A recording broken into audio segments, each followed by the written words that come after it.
अस्सलाम वालेकुम जी। आज हम सबसे पहले इंट्रोडक्शन करेंगे जी। मेरा नाम डॉक्टर ताहिर है और मैं अभी इस वक्त चाइना में एमबीबीएस कर रहा हूँ। अ, ये मेरा अभी सेमेस्टर चल रहा है।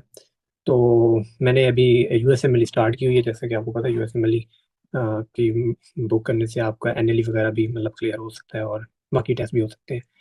तो आज हम एमसीक्यू स्टार्ट करेंगे, सिस्टम वाइज करेंगे। सबसे पहले हम रेस्पिरेटरी सिस्टम करेंगे, उसके बाद हम इंशाल्लाह सारे सिस्टम को कवर करेंगे। तो होप सो आपको ये वीडियो भी पसंद आएंगी। तो जी चलो जी शुरू करते हैं हम। पहला एमसीक्यू है कि patient came to the OPD with a history of traveling in the cruise ship. He presented was the complaint of fever with chills, dry cough, diarrhea, and bradycardia. There are neurological feature of confusion. Agitation is also present. On chest X-ray, diffuse reticular opacities are seen. What is the causative organism? जी इसमें option है लेवजिनीला न्यूमोफिलिया, Streptococcus pneumonia, क्लेब्सिella, mycoplasma pneumonia. सो जहाँ जहाँ पे भी ये cruise ship वगैरह की बात आ जाए तो आपने लेजियोनेला के बारे में सोचना है।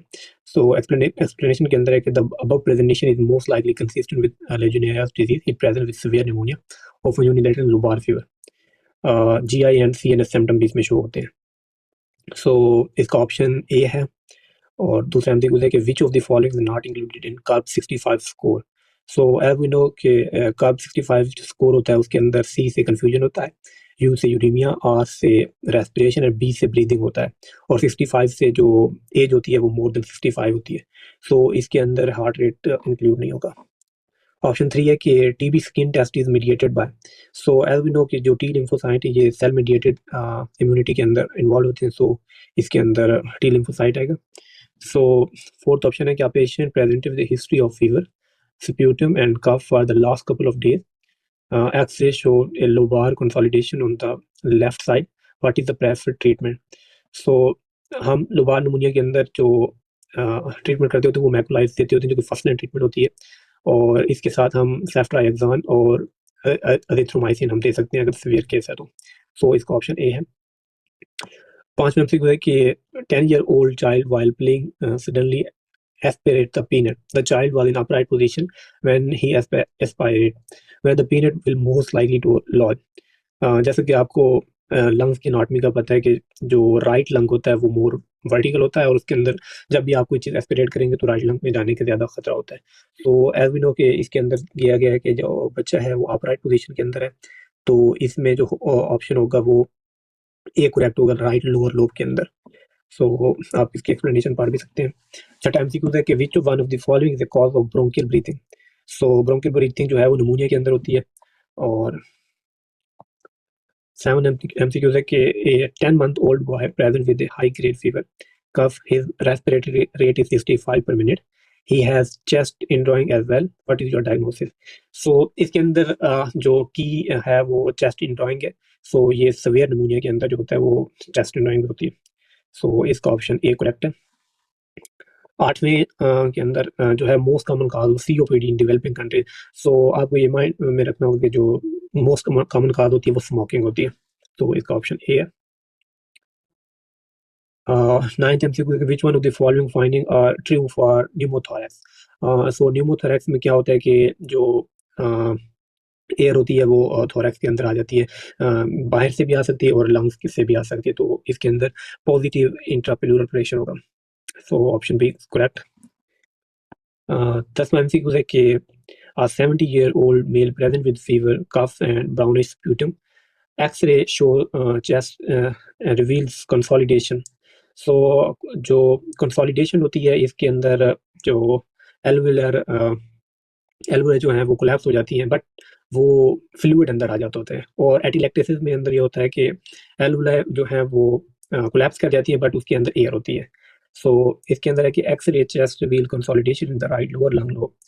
जो उसका हार्ट रेट है वो 130 है एंड इज रेस्पिरेटरी रेट जो है वो 33 पर मिनट है।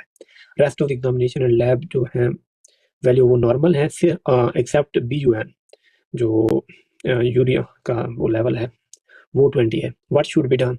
सो इसके अंदर जो है ट्रीट आउट पेशेंट ऑप्शन है, admit and give antibiotics, observe and symptomatic management. तो इसके अंदर जो है बी ऑप्शन करेक्ट है, एडमिट और एंटीबायोटिक्स पे, और नीचे ये क्राइटेरिया भी है, तो आप इसको पढ़ सकते हैं।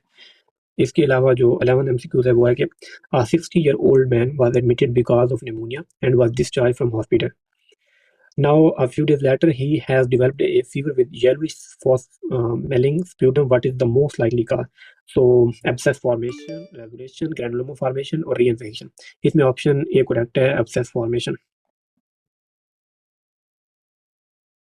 So, next question है कि a young girl present with a history of having runny nose every spring and asthma-like symptom, which will be elevated. So, जो एलर्जी के अंदर जो एंटी बॉडी होती है वो IgE बड़ी होती है, तो इसका करेक्ट ऑप्शन बी है।